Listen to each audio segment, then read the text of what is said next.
Hola y bienvenida. Yo soy Paula Elízaga y este es el episodio número 100 de Negocios entre Pañales.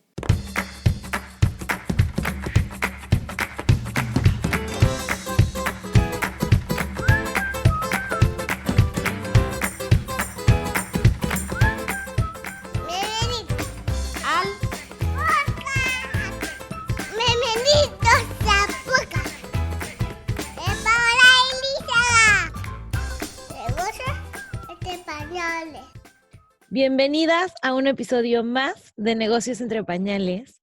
El día de hoy estoy un poquito nerviosa, súper emocionada, porque tengo a la persona que más trabajo me ha costado entrevistar. En verdad, yo hasta pensé que nunca iba a salir en el podcast. Y además es el primer hombre que tenemos en Negocios entre Pañales. Así que, bueno, sin más, le doy la bienvenida a mi esposo, Andrés Hurtado. Bienvenido a Negocios entre Pañales. Hola muñeca, buenas noches. ¿Cómo estás? Gracias. Muy bien, ¿y tú? Muy bien. ¿En dónde estás en este momento? En este momento estoy como a 5 metros tuyo. Yo estoy grabando desde mi estación de grabación, nuestro closet, y él está grabando desde el estudio, pero como no queríamos que se interfiriera la voz, ni sonara raro, ni nada, entonces lo estamos haciendo como una entrevista general. Literalmente me sacaron del closet.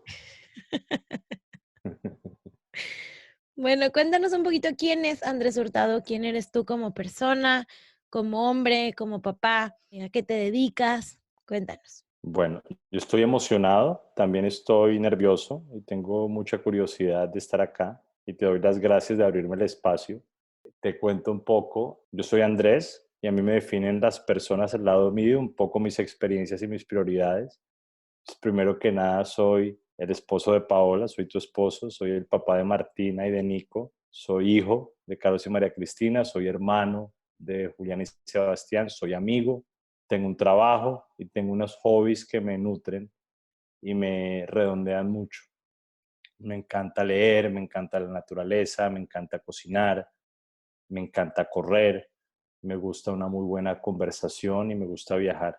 Y digo eso porque esos roles de papá, esposo, hijo, hermano, amigo, de mi trabajo y de mis hobbies, pues son mis prioridades y son a las cosas a las que les dedico la energía y me llenan. Y vivo con mucha gratitud y me considero una persona muy afortunada porque las circunstancias en las que estoy, las personas que están alrededor me permiten estar en un ambiente sano y estimulante para esto. Una parte muy clave de eso eres tú, en la que he encontrado una pareja, una compañera, una amiga que tiene una alineación de valores muy parecida a la mía. Muchas cosas también somos muy distintos, pero con la que me siento muy cómodo para crecer, compartir y convivir. Me considero Me una vas a hacer persona, llorar, así que ya no, no, pues yo ya no no le sé. sé. Soy una persona muy curiosa, me encanta aprender, vivo creándome proyectos de aprender cosas donde puedo adquirir habilidades que me permitan montar un negocio o aprender a hacer algo, aprender a cocinar algo, hacer algo con los niños. Me Más o menos, encanta, ¿cuántos libros te lees al mes para que nos cuentes un poquito más sobre esa curiosidad? como 2 o 3, Y más o menos, ¿cuántas horas ves de televisión, etcétera? Programas de deportes y demás. como ninguno, Eh, porque simplemente creo que soy tal vez un poco extremo y sí, a veces me gusta ver series, pero también disfruto mucho nutrirme de otro tipo de experiencias. Trato de mantener las cosas que me distraen limitadas. ok, ahorita vamos a entrar ya un poquito más a eso, pero Ujú. bueno, quiero que nos cuentes un poco cómo nos conocimos, tu versión, yo sé la mía, cómo nos conocimos en el 2011. No, no fue en el 2011, fue en el 2010. Ah, cierto, 2010. Yo te conocí en la oficina en México y dije, ah, esa niña me pareció como curiosa, me llama la atención conocerla. Y después supe que venías a Como vivir a curioso, así Panamá. como un conejito, como un... No, me pareció como, ay, me pareció, no sé, Me gustó tu Me sonrisa. pediste, me pediste un cable y yo te dije que tu celular tenía infrarrojo, entonces que así te podías Claro, tomar las fotos y te me pareció lo empezaste a dar máximo. clase, me empezaste a dar clase de por qué un cable no era, era mejor el infrarrojo que el cable y me pareció interesante y ahí como que ya tenía una curiosidad. Cuando vi que venías a vivir a Panamá, quería conocerte más y te invité a salir. Y te invité a salir a la manera muy colombiana, te invité a comer un viernes en la noche y tú aceptaste. Entonces yo decía, bueno, perfecto. Sea, pero me dijiste en la oficina, ¿no? Tempranito. Así como, ay, ¿quieres ir a comer hoy? Sí, yo no me acuerdo qué horas serían, pero te invité a comer. Después en la tarde te llamé para confirmar la salida y tú la hora y tú me dijiste que te había dejado plantada y ahí empezaron nuestras aventuras con las diferencias semánticas y de lenguaje, Porque comer porque en México es almuerzo y, y en Colombia no es cena, en ¿no? Entonces, Colombia cena. para mí no te habías aparecido. Mi coworker me había dejado plantada y en ese Exacto. momento yo me enteré que era un date. Yo no, primero no había entendido que me estabas invitando a un date. Y después yo me enteré que el date todavía era más enredado porque, o más comprometedor porque tú me dijiste que sí, que fuéramos a cenar, pero que tenía que ser en tu casa, porque a Domingo le habían operado y no podía salir. Entonces fue como, wow, Primera vez que me está invitando a su casa. claro. Y después por una serie de elementos logísticos y circunstanciales, esa visita a tu casa fue un poco extraña. Y yo como que salí de ahí un poco aterrado y cabizbajo y dije, no, esto como que no tiene mucho futuro. A ver, para las personas que nos están escuchando y que se pueden imaginar cualquier cantidad de cosas, lo que pasó fue que yo tenía un vecino que en la mañana él me ayudaba mucho a cuidar también a Dominga, mi perrita, y en la mañana me había dicho, ¿qué vas a hacer? Y yo le dije, nada, van a operar a mi perrita. Y 10 minutos después de que llegó Andrés con una botella de vino, camisa, bañadito, llegó mi vecino también sin previo aviso, con una camisa, una botella de vino, y estuvo un poco extraño para ti. Y yo acababa de abrir la botella de vino y yo obviamente ya no la podía volver a tapar e irme. Y pues ahí me quedé como viendo qué pasaba. Entonces como que bueno, ese día No yo tuvimos dije, el mejor comienzo, por así decirlo. no fue el mejor comienzo. Yo como que dije, bueno, hasta aquí llegamos. Y me dejaste Y hablar.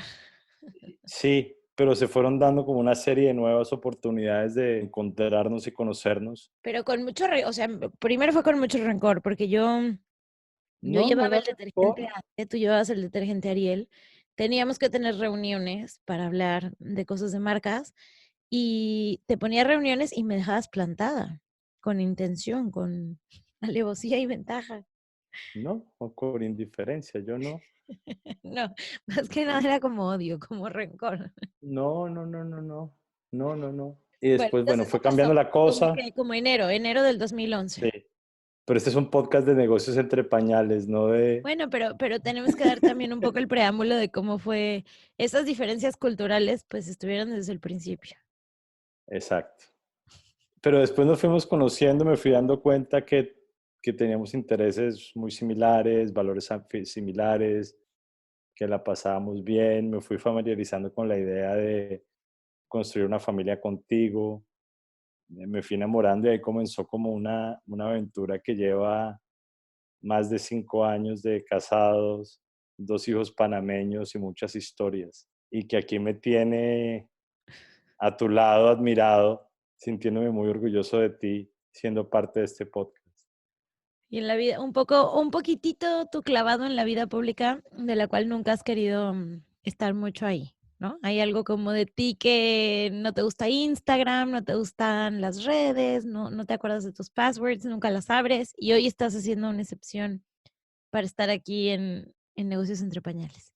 No, no estoy haciendo una excepción, porque Instagram, Facebook y las redes sociales en general no me gustan. Me parece que para las cosas que a mí me interesan no son útiles y me distraen y a veces me interrumpen, entonces no las uso. Uso LinkedIn, uso WhatsApp y escucho muchos podcasts y me he sentido como muy honrado de estar invitado a participar acá. Creo que el podcast es un vehículo muy útil para comunicarse, para conectarse, para enseñar y aquí estoy. ¿Qué pensaste cuando te dije que quería abrir un podcast? ¿Te acuerdas? Pues, Pau, muchas de las ideas que tú me has planteado o que tienes, a veces las cuestiono porque no sé si son viables, no las entiendo, pero termino confiando y siempre tú terminas teniendo mucho éxito. De la del podcast particularmente no recuerdo. Y hoy, ¿qué piensas de los 100 episodios? Eres parte del número 100. Hoy es el episodio número 100. No, pues estoy muy orgulloso. Un siglo de podcast conmigo, me siento como muy importante. Sí, del podcast yo creo que lo que siempre te he dicho es que creo que es un medio que está subutilizado. De hecho, es de los medios de entretenimiento que más rápido crece en el mundo. Tiene muchas oportunidades y creo que lo que tú has hecho conecta de una forma muy natural con la forma como las personas consumen información. Y prueba de eso es que el podcast tiene ya 100 episodios. Y espero que después de este sigan teniendo más. Exacto, exacto. Muchos, muchos más. Sí, sí, Bueno, entremos ahora sí que a materia. Y te quiero sí. hoy preguntar, ¿qué te parece que es lo más difícil de tener una esposa emprendedora? Pues que esos son como muchos temas en uno. Porque no solamente eres esposa, emprendedora, sino que tienes como otros superlativos. Eres mamá, estás comprometida con tus ideas y eso te define. Entonces, creo que cada una de esas palabras merece un trato específico. Así como otra persona puede ser doctor y papá y que le gusta cocinar y cada uno requiere su espacio, pues en tu caso eres una persona con múltiples facetas y hay que ayudar a nutrir y germinar todas. Ser esposo de entrada es difícil y eso es lo primero, es porque nadie nace con eso claro, es una cosa que se va aprendiendo y se va creando todos los días y es entregarse y apoyarse y aprender a desprenderse. Y en esa tarea yo sigo aprendiendo todos los días. Y a eso le suma ser emprendedora, que es como un acto de fe y un salto al vacío donde estás muy motivada con tus proyectos y con mucha incertidumbre, pero tienes que trabajar todos los días, pues es como un cóctel fuerte, ¿no? Y pues luego tienes tus otras responsabilidades o tus otros compromisos de ser una mamá que era una mamá primeriza, ahora una mamá de un segundo bebé, que también son cosas que estás aprendiendo. Entonces, yo hoy conozco eso y entiendo que eres una mezcla de mamá y mamá emprendedora y esposa, y pues tengo que entenderte en todas esas facetas que son temporales, que te están marcando por lo que estás viviendo y entendiéndote en cada uno es donde yo te puedo entender y apoyar. Pensar que esa es la esposa y sigue esa historia rígida de la esposa de antaño que solamente estaba para servir a la familia, pues no, porque tienes otra cantidad de intereses y otra cantidad de necesidades. Y yo creo que en la medida que yo he entendido eso, pues puedo apoyarte. Creo que eso en mi caso ha implicado crecer mi concepto de la familia, crecer mi concepto de la esposa, de la mamá, versus el concepto que yo tenía por la casa donde crecí. Ha implicado que nosotros aprendemos a entender cuáles son esos espacios que necesitamos tener los dos para compartir, que no van a ser a las 7 o 8 de la noche como puede pasar en una familia de una estructura más convencional ¿Por donde los qué? dos ¿Por qué? trabajan, porque esas son tus horas de mayor productividad y mayor atención cuando estamos durmiendo los niños o porque a esa hora tú tienes la energía para poder avanzar tus proyectos. Entonces, pues, eso implica que las cosas se hacen a otras horas, porque tú estás teniendo un trabajo de día con los niños y en ciertas horas mientras están ellos ocupados con tu emprendimiento y en la noche con tu emprendimiento y nos toca aprender a balancear eso. O sea, ¿crees que una de las cosas más difíciles han sido nuestros horarios, tal vez? O sea, el que yo trabaje mientras los demás descansan, por así decirlo. Sí, y yo creo que ahora que lo entiendo y lo conozco y que veo que esa es la forma de resolver la necesidad que tienes de tiempo para resolver tus tareas, pues mi actitud es distinta a cuando decía, miércoles, esta se quiere escapar o no, Yo no, me y acuerdo sobre que una de todo, las primeras veces en donde, cuando Martina por fin empezaba a hacer siestas de 2 horas y que la hacía de 11 a 1:30 de la tarde. Entonces yo te decía, es que si tú vienes a almorzar, yo ya me quedo sin tiempo de trabajar, mejor convivamos en la noche y tú era como, no, pero yo quiero ir a almorzar y quiero almorzar contigo en ese horario. Entonces era como de esos, y en ese momento me acuerdo que esa plática nos costó mucho trabajo porque era difícil que como poderte explicar que el resto del día yo no era tan productiva y ahora ya, pues ya eres mucho más comprensivo con ese tema. Sí, y por eso te digo, es de ir entendiendo que uno, tú tienes unas necesidades con tu tiempo y con tus intereses que implican que no estás ahí todo el tiempo para estar a mi lado, que suena romántico, pero en realidad simplemente así es. Y lo otro es que dado que tú tienes otras necesidades de tiempo que a veces implican que tenemos horarios en conflicto, pues considerando eso, así como uno reagenda espacios en la oficina para encontrarse con la gente, pues más o menos nos toca hacer eso. Tenemos además diferencias, por ejemplo, en nuestros horarios, porque tú naturalmente eres más creativa de noche y yo soy mucho más madrugador. Entonces ahí vamos aprendiendo también a respetarnos y a entendernos y a tener esos espacios. Que de pronto esa es la principal, ¿no? Porque tal vez, o sea, aunque yo estuviera emprendiendo, si fuera mucho más diurna que nocturna, nos iríamos a la cama a la misma hora y al día siguiente, mientras tú corres o te despiertas al alba a meditar y demás, yo estaría emprendiendo. Y tal vez esa diferencia que pues la detectamos desde un comienzo. A ti te gusta dormirte súper temprano y a mí me gusta dormirme súper tarde.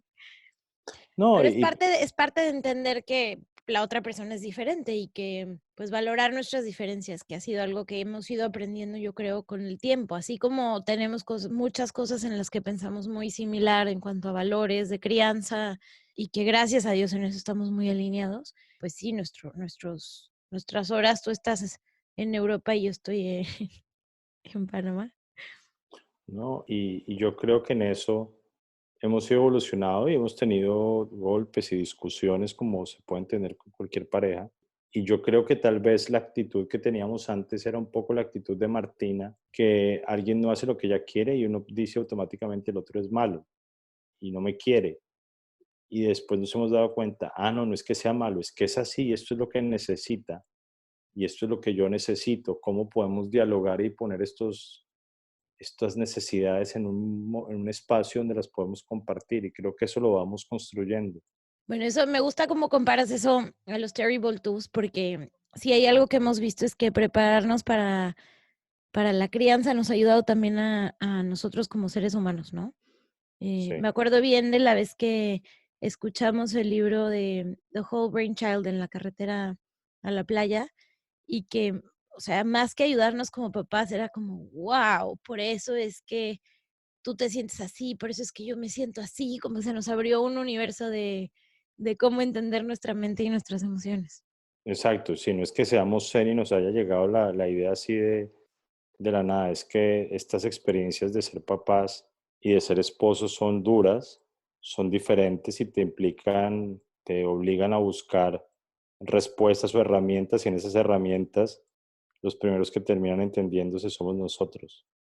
Claro. Cuéntame un poquito, ¿cómo fue Andrés, papá de Martina, el primer año? ¿Qué tan involucrado estabas en ese primer año de paternidad contra este primer año que has tenido de papá de Nico?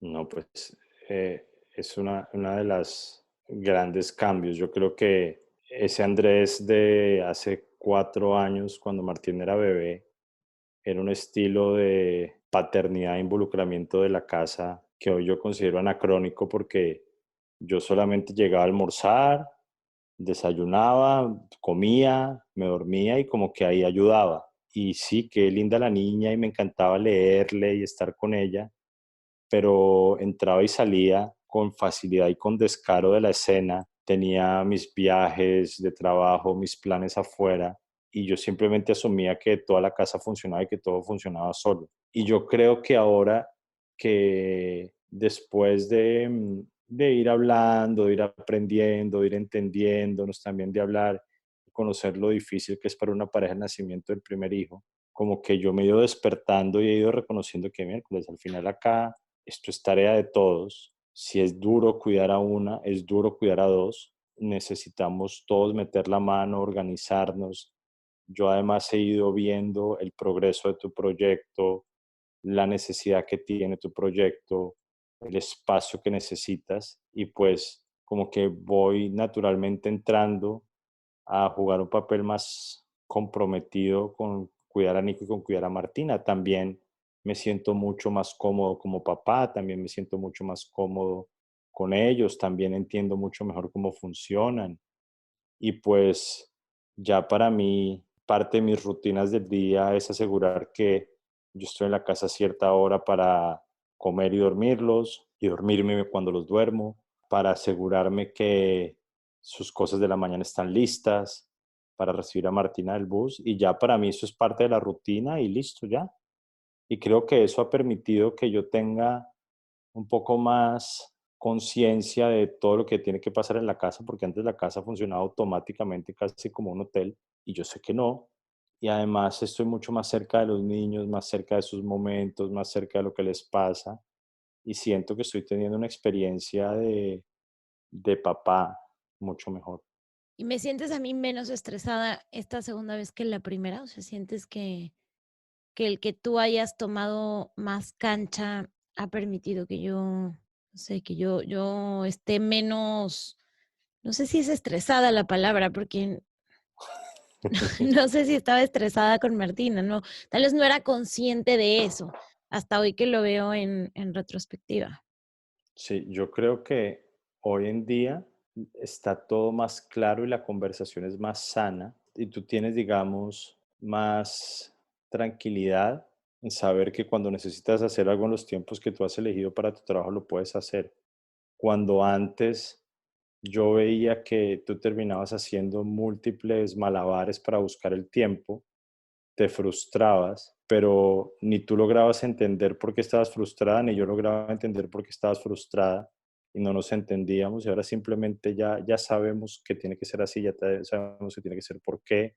Creo que entendimos que los dos teníamos que participar y hablarnos y planear nuestros días de manera distinta.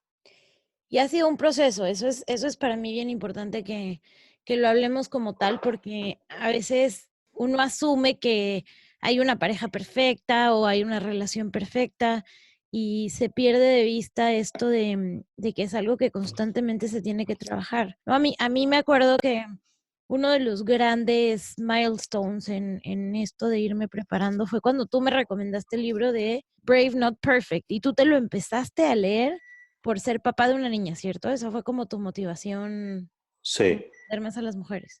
sí, a poner la Cuéntame cómo ese libro temperatura. te cambió, porque yo, o sea, a mí me impactó mucho ese libro y fue de mucho beneficio el hecho de que tú lo hayas leído primero y lo entendieras tanto. Sí.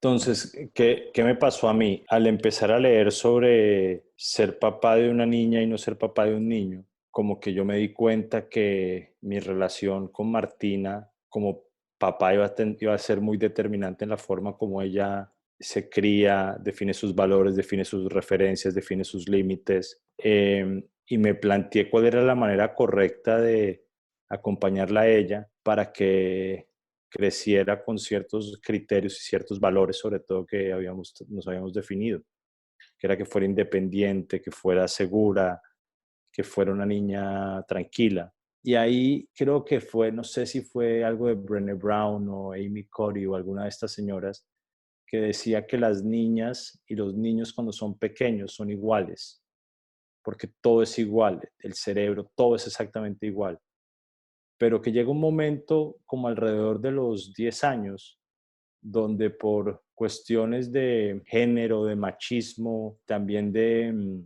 protección de los papás, las niñas como que se echan hacia un lado y empiezan a tener un rol mucho más pasivo en las clases, en el colegio, en los deportes, y que en realidad obedecía mucho la forma como el papá jugaba un rol ahí. Es como que eso me causó mucha curiosidad porque yo tenía esa idea y cuando nació Nico, veía que a Nico, por ejemplo, Nico se caía y yo no lo levantaba. Nico no estaba peinado y a mí no me importaba, pero con Martina todo tenía que ser impecable, perfecto. Y me di cuenta que siendo el mismo papá, estaba tratándolos a los dos distintos. Y me puse a buscar qué existía sobre eso y encontré este libro que hablaba que una de las grandes cosas que pasa es que a las niñas y a las mujeres se les cría para que sean perfectas, para que siempre digan que sí, para que siempre digan que no se merecen las cosas, para que busquen satisfacer a todo el mundo.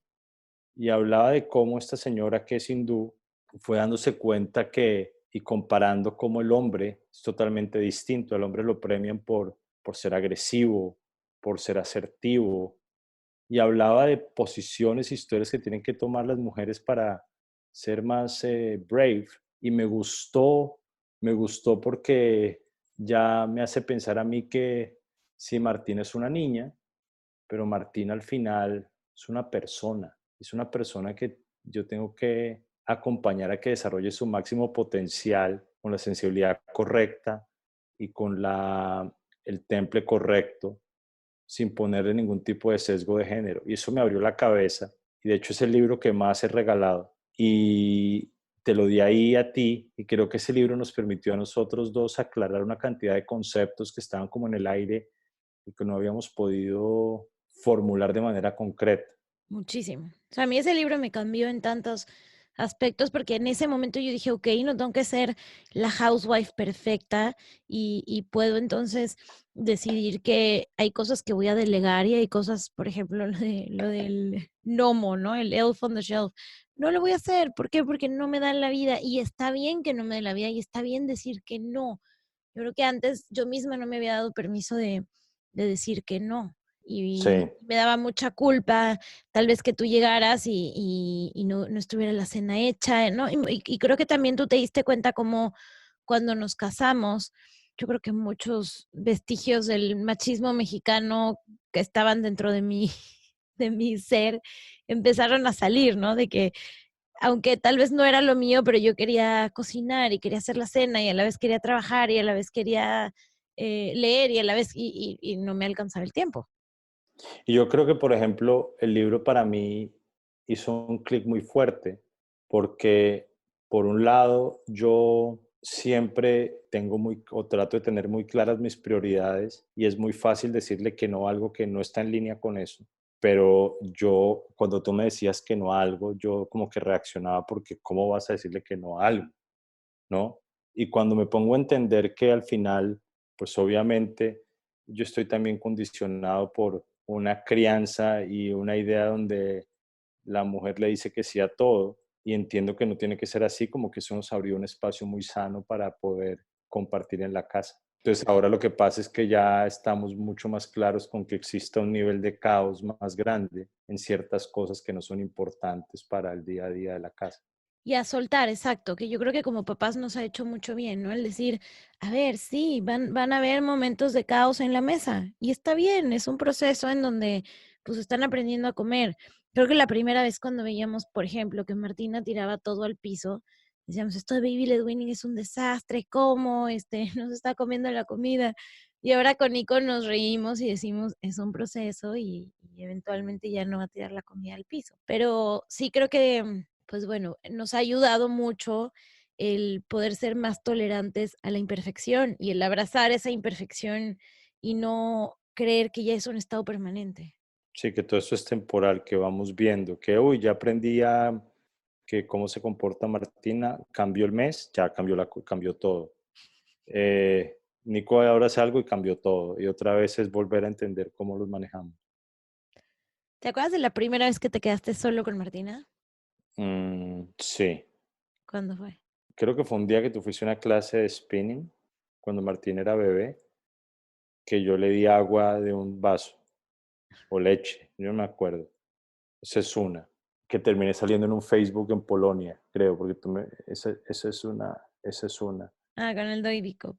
Sí, pero creo que la otra, y No, ahí pero más comenzaron, horas, más horas. no, y ahí fue cuando comenzaron mis peregrinaciones al biomuseo. Creo que tú estabas dando un curso en el Casco Viejo. La primera vez que di un curso en el American Trade, sí, Sí, de marketing digital. sí. Yo me tomé el día de vacaciones, me quedé con ella, creo que te llevé al hotel, fuimos al biomuseo, caminamos por el Causeway, fuimos a tomar café, fuimos a comer, a almorzar y ya yo no sabía más qué más hacer. Iba como y me asomaba por la ventanita del salón a ver si ya ibas a terminar y la verdad la pasé muy bien con ella y como que fui ganando confianza. ¿Y la primera vez que te quedaste solo con los dos? No me acuerdo, porque ya creo que se volvió tanta costumbre que yo no me acuerdo. Ah, sí me hablaste como a la hora y media y me dijiste que ya no podías más, que estabas volviéndote loco. ¿Cuándo fue? Ahí sí fue una vez que fui yo a una clase de spinning y que me fui un domingo como 5 de la tarde y te los dejé a los dos en hora cero. Ah, sí, Pero sí, pero eso ya hoy se... lo manejas muy bien, ¿no? Es algo que la gente me pregunta mucho, ¿cómo hace para quedarse con los dos? Yo me acuerdo que habían veces que yo, por ejemplo, tú estabas bañando a Martina y yo me iba a caminar a Dominga y si me tardaba un poquito más de la cuenta me empezabas a hablar. Ya llega, Martina, ya la voy a sacar, necesito que estés aquí, y como te estresabas. Y hoy puedes estar todo un sábado con los dos y te siento bien, te siento ya muy cómodo. Sí, pero tampoco es para incentivarlo tanto, pero no, porque es importante la familia compartiendo el fin de semana. Pero sí, yo me siento cómodo, y a mí me gusta, encuentro espacios que cuando tengo la oportunidad de estar con los dos puedo compartir con ellos, de llevarlos a hacer ejercicio, de ponerme a cocinar con ellos, de ponerme a leer con ellos, que me gustan. A veces se me acaba el tiempo, entonces me invento planes como llevarlos a los bomberos, llevarlos a lavar el carro, volver a ir al biomuseo y ya. Y bueno, algo que yo siempre te he comentado de eso es que a mí me da mucho menos culpa dejarlos contigo. O sea, por eso elijo momentos como sábados o las noches en donde tú los duermes o los bañas, que dejarlos al cuidado de alguien más, ¿no? Y bueno, creo que eso es algo que compartimos y algo que yo he estado pues también trabajando, porque no es que vayamos justamente a tener una familia dividida, pero sí hay mucha tranquilidad para mí que tú pases tiempo con ellos y yo veo tu relación con ellos como es tan buena desde que tú te sientes más seguro como papá, no como el ayudante de la mamá, sino como el papá. Ujú, sí. Ahora, yo creo que eso que tú hablas es una elección que hemos hecho nosotros del tipo de involucramiento que tenemos con ellos y ese es nuestro modelo, ¿no? Cualquier otra persona hace otro modelo y también es respetable y es válido. Claro, al final, y digo, obviamente aquí estamos hablando de un escenario de emprendimiento en donde yo tengo muchísima flexibilidad, puedo decidir estar con los niños totalmente en las tardes y entonces más bien trabajar el sábado en la mañana, bueno, a expensas de tener menos momentos como cuatro, pero que también te da a ti un rol más protagónico, ¿no? Pues sí, estamos hablando de un tema en donde hay flexibilidad, que para mí es el tema ideal, obviamente no es el tema que siempre pasa, y en universos en donde pues solamente el trabajo es de lunes a viernes, todos sabemos que se complica y esa es la razón por la que en este podcast buscamos siempre el tercer camino, ¿no? Que no es 100% trabajo ni 100% crianza, sino tener un trabajo flexible que pueda acomodarse junto con la crianza. Y es de buscar balance, yo creo al final. Buscar los caminos donde se puede lograr ese balance. Claro, ahora ese balance es como esta tabla en la que estábamos el otro día en Tacos La Neta, que tiene un rodillo abajo y entonces constantemente estás teniendo que ajustar un pie y luego el otro y luego el otro, ¿no? Como que no es que llegas al momento perfecto en donde ya todo está balanceado y ya, ¿no? O sea, ahí, listo, cambiaron horarios de los niños, ok, rebalancear, o Nico no duerme 2 siestas, rebalancear. Martina entra más temprano, rebalancear. O sea, esto es una constante. Los niños están de vacaciones y es algo que siempre hablamos, ¿no? Los niños están de vacaciones, bueno, entonces necesito más apoyo. Yo creo que un aporte que tiene eso es que nos ha enseñado a ser flexibles, más ágiles y más cómodos con esa incertidumbre. ¿Qué cosas son las que más disfrutas de tu paternidad?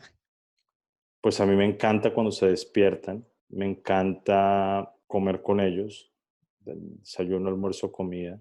Me encanta ver cómo van aprendiendo a ya sea a pintar, a armar algo, a caminar, a patear una pelota, a montar en bicicleta. Todo eso me encanta. Y me encanta poder sentarme con ellos a enseñarles cosas o a hacer cosas con ellos que podemos hacer juntos.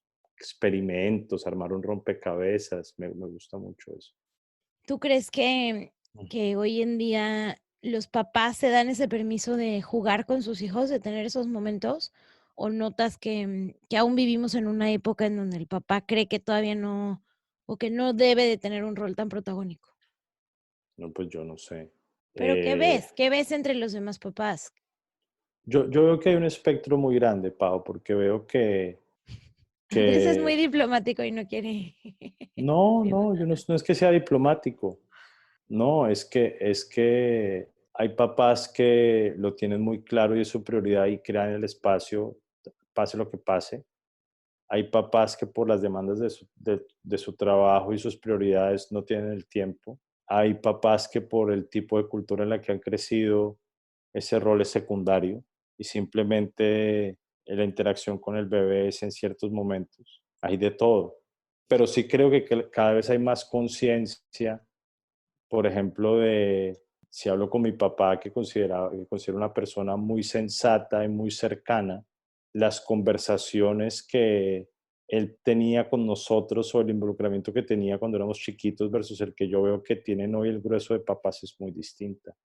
La participación en conversaciones como de la nutrición, de la educación, de las actividades, del sueño es mucho más grande. Y pues por ahí ya por lo menos empieza a existir más conciencia de elecciones que hay que hacer en la casa para que el niño esté mejor. Pero yo creo que, o sea, yo consideraría que el factor cultural tiene mucho que ver y lo hemos visto en la cultura mexicana, que es mucho más machista, y en donde el papá esté involucrado no es tan bien visto, no es como, ay, es un mandilón, o cómo te molesta mi tío, mi papá cuando estás mucho con los niños. Pues sí, Yo, bueno, algo que sí creo que la pero de gente nuevo, me pregunta mucho de ti es ajá, en este rol de que estás tú tan involucrado. sí, Tú lo hablas, lo compartes con otros hombres, porque siento que los hombres no lo comparten. Ustedes no tienen almuerzos en donde digan, ay, mira, ayer estaba bañando a mi hijo y entonces al no hablarlo, pues a veces tampoco es que se van cambiando estas formas de pensar, que es la única forma que tenemos de cambiarle a otra persona su forma de ver la paternidad, ¿no? Contándole historias, contándole relatos. Y a veces creo que si los hombres lo platicaran un poco más, se cambiarían estos paradigmas de que la mujer es la que debe estar encargada de todo y el papá no puede gozar esos momentos de la paternidad. estoy como pensando, porque por ejemplo, no hay un negocios entre pañales de hombres y no hay un chat donde los hombres se compartan la rosadura del pañal del niño, ¿no? Eso no pasa, ¿no? Pero yo creo que en grupos de amigos cercanos uno sí se comparte los hábitos y las rutinas con los niños y por lo menos uno sí va, yo creo que a nosotros nos pasa que dado que los niños son una parte más importante de nuestro tiempo libre y están en un momento de empezar a socializar, pues naturalmente terminamos compartiendo más tiempo con los papás que comparten una filosofía de crianza parecida. Y ya automáticamente como que vas creando una comunidad alrededor de eso. Y ya simplemente el tiempo no te da para estar evangelizando más gente. No, y no es el tema, yo creo que de evangelizar, pero sí noto que hoy hay hombres que no se dan el permiso de estar en esos momentos con sus hijos y casi que le exigen a la mujer que tampoco esté tanto ahí, ¿no? Que lo delegue, que no es necesario, que no tiene un impacto, de alguna forma el tener una pareja que también ve el valor de estar ahí involucrados, pues es más sencillo, porque y si eso está científicamente comprobado, que un hombre que está más involucrado desde el comienzo con los niños tiene más neuroplasticidad cerebral y por ende tiene mucho más vínculo, mucho más empatía, mucho más relación con los hijos y hay más entendimiento a nivel pareja, que si el hombre desde el principio hace esta separación como antes que ni siquiera estaban en los partos y no ve después el valor de estar involucrado en los primeros años. Ahora, voy aquí a hacer un comentario Defendiendo a provocador. tu tribu, a tu raza. Por supuesto. Ese comentario es como el del Estado opresor, ¿no? Y es como la culpa es del otro. Y yo creo que al final como seres humanos, como familias, como sociedad, pues la conversación va en dos vías. El hombre se comporta así porque es lo que conoce y la mujer se comporta así porque es lo que conoce. Y yo creo que no es cuestión de señalar, sino de que espacios como este y la experiencia de unas mamás y de unos papás se vayan compartiendo y que tal vez a partir de eso uno se va acercando a considerar otro tipo de escenarios y que los hombres digan, ah, pues mira cómo hacen estos, me gusta, o la mamá diga, ay, me gustaría que hiciéramos esto así y cambie, ¿no? Claro, Pero pero tú lo dijiste anteriormente, no hay esos espacios, los hombres no hablan de crianza, no hay un chat cl- de papás, claro, ¿no? pero lo que Yo pasa, de todas las cuentas que sigo, solamente hay una que es papá soltero, que es gay y que tuvo una inseminación, no, ni siquiera fue inseminación in vitro, fue con vientre subrogado, que es el único hombre que está hablando de crianza en el día a día. Entonces, ¿cómo podemos esperar que los papás cada vez vayan cambiando esta forma de pensamiento si hoy no se habla, si hoy nadie lo platica, si hoy nadie, yo no sé si en las reuniones, en las juntas de trabajo digan, me tengo que terminar la junta ya porque voy a ir a bañar a mis hijos. Ningún hombre para una reunión por eso. yo sí he visto que eso pase, pero es como, ah, bien, Y le dicen y mandilón, no, se lo no, traen cortito. no, no, no, no, no, no. Pero de nuevo te digo, por eso es el cuento del Estado opresor, porque es al final de tener el diálogo y que el hombre, o sea, el papá o la mamá, se digan qué pasa así, que tengan la conversación, porque hoy en día hay tanta información y es tan fácil entender y ver la vida de los otros y comparar y preguntarse que yo creo que hacerse estas preguntas y probar está al alcance de la mano. Claro. Como dices, todo comienza con hacerse las preguntas de que las cosas pueden ser distintas, pero ayuda el ver un ejemplo, ¿no? Ayuda, yo eso siempre lo hablo mucho a nivel mujeres. Si tú nunca has visto que eso es posible, ni siquiera te lo imaginas. Oprah habla mucho de cómo para ella fue clave el ver a Barbara Walters, ni siquiera porque quisiera ser como ella, simplemente por ver que una mujer ya lo había logrado. Entonces, esto creo que yéndonos más allá del tema de género, si alguien ve que es posible, que hay otra persona que lo está haciendo, de entrada ya eso te abre la mente, no por decir uno tiene la culpa, el otro no, sino Sí, sí. solamente por ver otro ejemplo. De nuevo, va al tema de la curiosidad. Claro. Y creo que a nosotros nos ha también afectado positivamente el que tenemos amistades de distintas culturas, ¿no? Por Sí, ejemplo, cuando antes de ser papás estábamos rodeados de muchos amigos europeos, norteamericanos, y su involucramiento en la crianza era significativamente mayor que la de nuestras culturas. Entonces eso también te hizo ver a ti desde un comienzo que era posible. sí me hizo ver que era posible. No, y también que algunas cosas libros que me regalaron cuando iban a ser Martina, te explicaban que era sencillo, que el bebé se podía entender y manejar y Que no era tan controlar, difícil. que no era tan difícil. Entonces, pues paso uno está funcionando, pues de pronto esto no es tan grave. Sí es cierto, sí es cierto. A ti te querían convencer que tuviéramos práctica, enfermera, y cuando yo te decía, no la quiero, no la necesito, tú me tirabas un poquito loca antes de que Martina naciera. Sí, porque era lo que yo conocía y lo que yo había visto y lo que me parecía normal.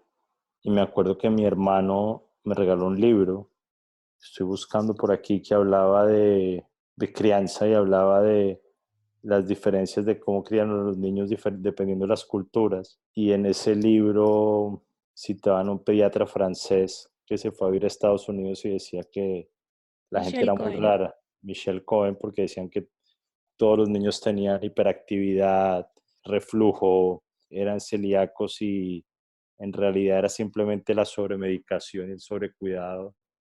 Y básicamente el libro decía que cualquier cosa que al niño le pasara, mientras no hubiera fiebre, sangre o básicamente desmayo, se podía manejar en la casa. Entonces ya como que, vamos.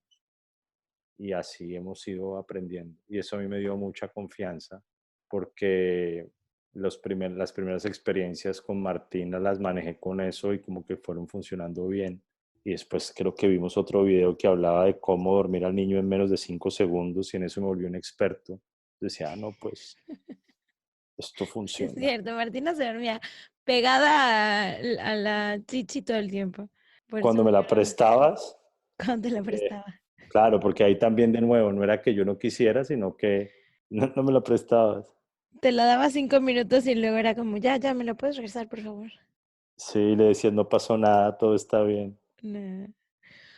Bueno, ahora te tengo otra pregunta. Sí, La pareja después de los hijos. ¿Qué pasa? ¿Te ha parecido fácil para la pareja el tener hijos? ¿Difícil?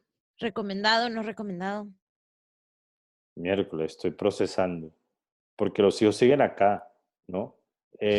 Dormidos en el cuarto de al lado. Claro, la pareja después de los hijos se vuelve importante, se vuelve crítico, pero se vuelve necesario asegurar el tiempo de calidad, las conversaciones de calidad, las discusiones de prioridades, el entender que le preocupa al otro, el mantener como esa amistad que uno tiene cuando es novio o está recién casado, pero reconociendo que hay menos espacio y que hay siempre una tensión y una distracción. Entonces, creo que es un desafío.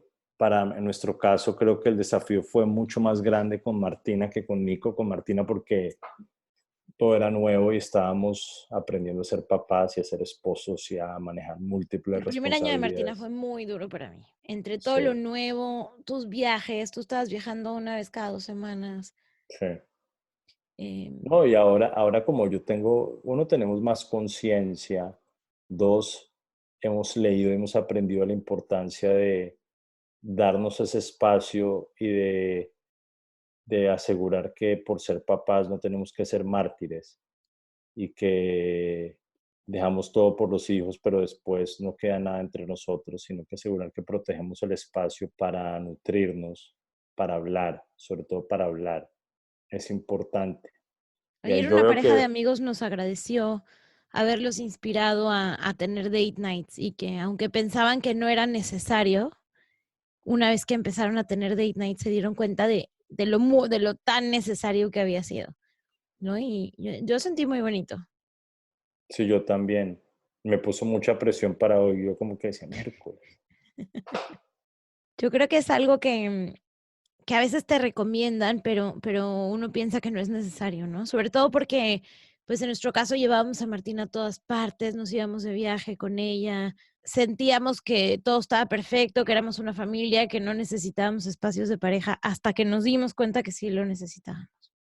Sí, a veces Martina, por ejemplo, nos aplaude y nos dice que bien. Y no sé, y no se trata del gran plan, sino de tener, no sé, alistarse la mañana juntos, prepararse para dormirse juntos, hablar del día, asegurar que tenemos un momento para hablar de la semana y planear, asegurar que tenemos momentos en la semana donde uno básicamente no está haciendo nada y compartiendo.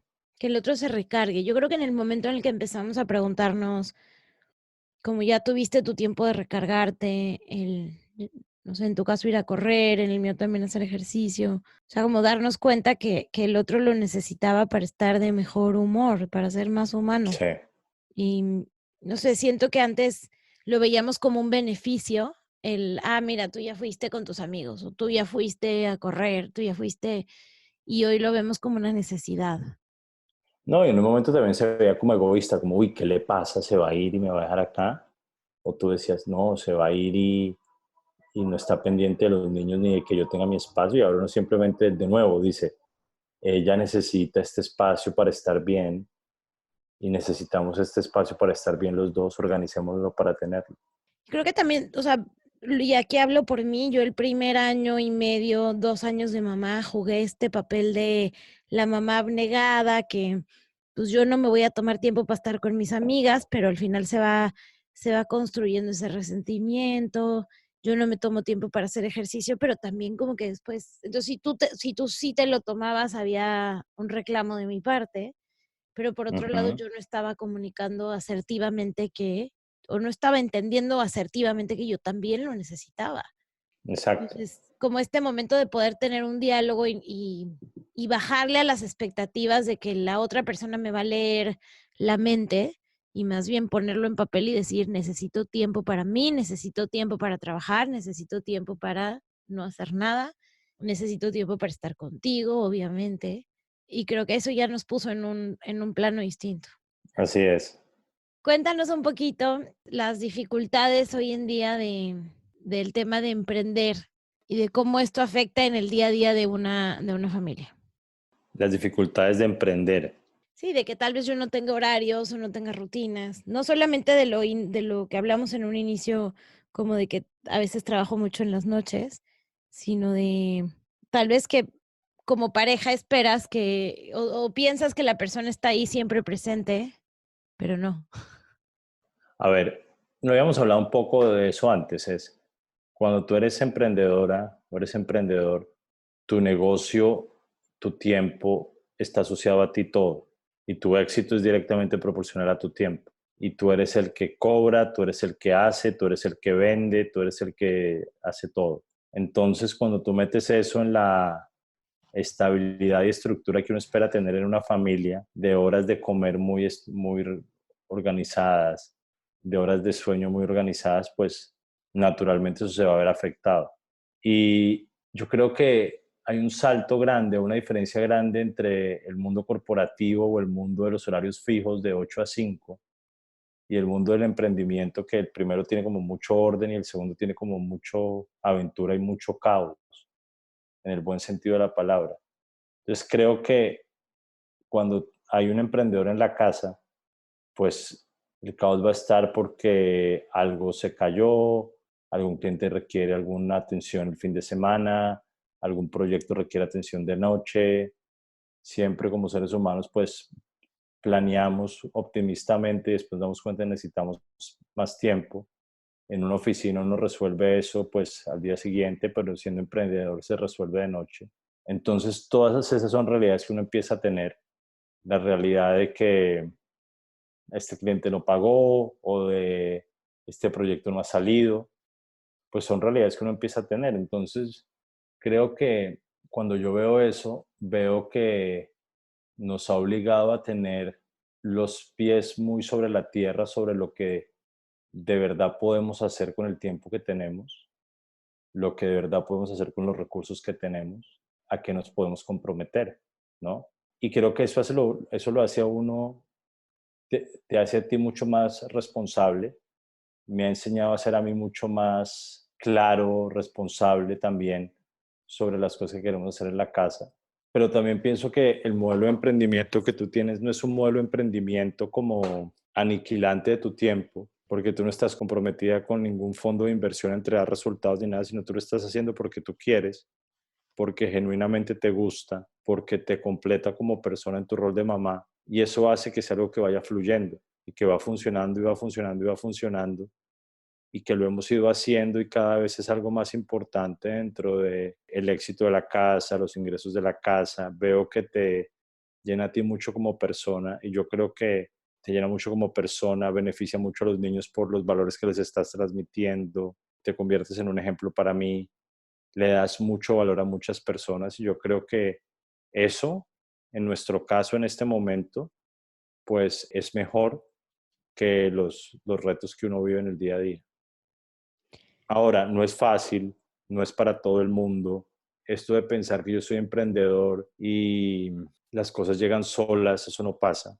No, jamás. Hay una frase que dice que el único sitio donde el dinero aparece antes que el éxito es en el diccionario. Es una realidad ¿Tú que pensaste cuando te dije que quería emprender, alguna vez pensaste que mis utilidades iban a ser las que han llegado a ser? ¿O pensaste que era un juego, una decisión que estaba tomando por culpa de no dejar a Martina? yo creo que yo viví varias etapas, porque esto lo habíamos hablado desde que antes de casarnos y armamos muchos de nuestros planes a largo plazo basados en eso. Pero es diferente cuando es un plan a cuando llega el momento de irlo a ejecutar. Y me acuerdo que la idea me encantaba, pero cuando Martina tenía 5 meses, 4 meses, que me acuerdo estábamos en la pool hablando de esto, me acuerdo que me daba miedo. Me parecía que estábamos dando un salto al vacío y no, y tampoco tenías muy claro tú lo que querías hacer. Y yo creo que lo que en ese momento nos dimos la oportunidad de hacer unas pruebitas y me acuerdo que empezaste a mandar unos correos a unas personas ofreciéndole tus servicios de Mandé de como marketing. 50 mails de que hacía community management y no me respondió una No sola te persona. respondió nadie hasta que Una sola apareció, persona. creo que Cuquita, y como que dijimos, ah, mira. Y yo me acuerdo que tú ahí pusiste la idea de que esto iba a ser temporal y te ibas a dar la prueba un año a ver qué pasaba. Y dijiste, voy a empezar a hacer esto antes de que me toque regresar a trabajar por mi licencia, por tu licencia de maternidad, y como que fue arrancando y te viste dando cuenta que no solamente arrancó y te gustaba, sino que le veías potencial. Y ahí hicimos como, bueno, vamos a darle unos meses más y funcionó. Sí, yo creo que tenía clara la visión de que eventualmente quería dar cursos, sin embargo no podía, o sea, estaba en ceros y necesitaba monetizar desde el momento cero, no podía esperarme 2 años a realmente construir. Ahí era donde estaba como el reto de no puedo saltar al vacío, ¿no? Claro, no, y yo creo que la historia uno la cuenta hacia atrás y la narrativa cambia un poquito. Yo no sabía qué ibas a hacer, pero yo me imaginaba que iba a hacer algo bueno. Me ha superado, yo creo que también a ti misma te ha superado como el éxito que has tenido, y esto ha sido producto de los huevos al final de cuentas, de mantenerse todos los días y arriesgarse, arriesgarse, arriesgarse y tener muy claro a quién le quiero entregar valor y cómo se lo quiero entregar, porque eso te ha mantenido muy comprometida con no ponerte a montar una cosa, el otro día otra, y mañana cambio, sino a seguir y seguir y seguir y seguir y seguir y seguir y seguir y seguir y seguir. Entonces, en ese momento me imaginaba que iba a ser así, de pronto no. Me imaginaba que iba a ser bueno, sí. ¿Ha superado mis expectativas? Por supuesto. Y creo que en esto al final el mundo nos mete mucho miedo y mucha resistencia con tratar de hacer cualquier tipo de cambio, sobre todo de ser independiente. Y si uno sufre y uno está ahí, y yo te veo como en el sol tratando de hacer todo, pero tu satisfacción, tu alegría, tu éxito, el ejemplo que nos das a todos es muy grande. Ahora, tú tienes unas características personales de curiosidad, de pasión, de determinación que te han ayudado. ¿Crees que soy muy terca? No, qué va. Pero eso es bueno. Y a ver, tú que tienes la perspectiva de la Paola antes cuando estaba en el mundo corporativo, a la Paola hoy de emprendedora, obviamente pues muchas cosas han cambiado. No era mamá, ya soy mamá. Pero sientes que soy más feliz hoy en mi trabajo. ¿Te acuerdas cómo era cuando era antes de emprender? Sí, claro. Yo creo que le has dado más sentido y más propósito a a tu tiempo, y estás aprovechando mejor tus talentos y tus habilidades que antes. Porque antes le metías, digamos, mucha energía a proyectos que estaban en la agenda de los otros, en los cuales tú no controlabas el resultado final, ni veías el resultado final, y eso te frustraba. Y además estabas, digamos, ya adelante de la gente con la que trabajabas en todo lo que tenía que ver con el mundo digital. Y acá tú estás haciendo todo por ti, para ti, contigo, y el beneficio es tuyo, los errores son tuyos, el éxito es tuyo, el aprendizaje es tuyo, y al final tú estás manejando tu agenda. Qué bonito escucharlo de ti. Porque en verdad tú sí eres, yo creo que la persona que más me conoce en el mundo. El que realmente sabe lo que hay detrás de esto, las noches de desvelo, todo. Ujú. Bueno, y quiero terminar pidiéndote que me definas, no sé si te quiero pedir esto, pero bueno, ya comencé la pregunta. 3 palabras para definirme. Pues ya las dije: terca, curiosa, determinada. Puedo decir que tienes mucho los pies en la tierra. Creo que tienes un nivel como de amor y generosidad infinito. Eres una persona que por fuera se ve dura, pero que tiene un corazón muy grande. ¿Cómo se ve nuestro 2020? Bien, no sé, aquí me estás haciendo unas preguntas que yo esperaba que habláramos la semana entrante. ¿Fue tan Eh, mala la entrevista como pensabas? ¿Por qué te tardaste 100 episodios en decir que sí? no, espérate, el 2020 se ve bien porque yo creo que tú y yo estamos más claros en cómo apoyarnos en uno al otro. Tenemos no solamente claros nuestras prioridades, sino como nuestros planes y nuestros hábitos. Hemos ido organizándonos también para ser mucho más minimalistas en la forma como invertimos nuestro tiempo. Entonces, yo tengo buenas Nuestro expectativas tiempo y del... nuestro dinero, ¿no? Ya no tomamos Sí, decisiones tontas. sí, sí, Todavía algo que decimos mucho tú y yo es, si pudiéramos regresar, no sé, cosas como la boda o así, ¿no? sí. no se hubieran hecho. Se puede ser otro episodio. Sí. Porque la verdad me gustó. Yo no estoy acostumbrado así a hablar de mí y compartir estas cosas así. Estaba nervioso y ensayaba y preguntaba y al final terminé en una silla encima de un diccionario aquí hablando y me gusta. Gracias por invitarme. Yo admiro mucho este espacio porque admiro mucho tu compromiso, lo que hablaba hace un momento de el esfuerzo que haces por ser genuinamente una mamá y alinear todo lo que haces con esa prioridad, asegurar que tienes el espacio para ser una emprendedora comprometida para ayudar a otras mamás a seguir este estilo de maternidad en el que tú crees, el estar tan activa creando una comunidad y creando amigas, me parece que es una cosa muy valiosa, es una cosa que tú puedes pensar que es pequeña, pero es muy grande porque tiene ese impacto en mucha gente. Individualmente a mí me tocas todos los días y me aterrizas todos los días y me haces encontrarme con mucha más seguridad sobre cómo enfrentar el día a día, mucha más afirmación de cómo quiero manejar nuestra familia, mucha más gratitud hacia la relación que tengo contigo. Te admiro mucho, te agradezco mucho. Yo no soy de palabras así tan grandes, pero sí quiero terminar este espacio felicitándote, aplaudiéndote, dándote las gracias y también, no sé, incentivando a las personas que te escuchan a que puedan tener diálogos como estos.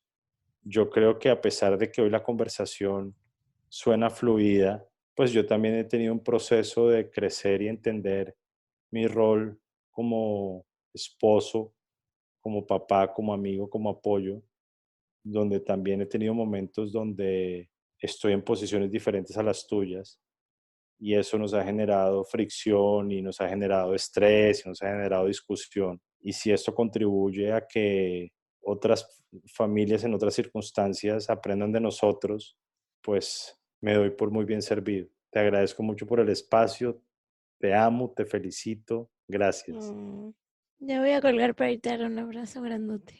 Muchas gracias. Te amo, eres Te la amo. entrevista que más quería yo que pasara. Gracias por estar aquí, gracias por compartir este espacio, gracias por ser mi tierra, mi estabilidad, mi lucecita. Le has dado norte a todos mis propósitos y nada. Qué bueno que tengo esto grabado para ponérselo a los niñitos en un futuro. A mí se me están saliendo las lágrimas, Pau. Te amo. Te amo, Voy a muñeca. colgar, te quiero. Besitos, chao. Tus headphones tienen como una Ah, cosita cuadricular y ese es el micrófono. sí, sí. Ok. Esto parece el anticipo de una colonoscopia, ¿no? No, yo no creo que me vas a sufrir tanto. No, yo sé que no.